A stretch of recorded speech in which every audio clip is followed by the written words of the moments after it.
Okey, ada 4 perkara yang saya nak kongsikan dengan tuan-puan berkenaan dengan akaun simpanan emas Public Gold, Gold Accumulation Program, GAP.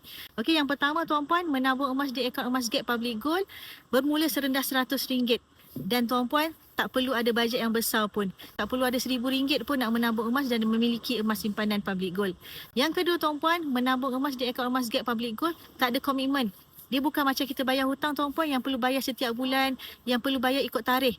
Menabung emas ini ikut kepada bajet kita, ikut kepada kemampuan kita. Katakanlah bulan ni kita menabung RM100, bulan depan kita tak ada kemampuan nak menabung, ada hal ataupun urusan lain, tak menabung tak ada masalah, tak ada siapa marah pun. Yang ketiga, menabung emas di akaun emas Gap Public Gold ni tuan-puan, boleh keluarkan emas fizikal.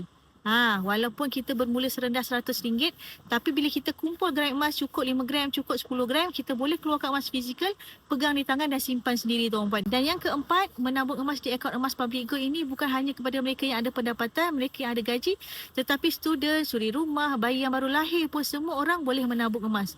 Sebab apa? Sebab seperti saya kata tadi, menabung emas di akaun emas Gap tak ada komitmen dan boleh bermula serendah RM100. Semua orang boleh simpan RM100 di akaun emas Gap, jadi tak perlu tunggu kaya pun untuk menabung emas. Nak bermula menabung emas, boleh klik beg biru di bawah. Saya akan bantu tuan-puan mulakan tabungan emas bersama Public Gold.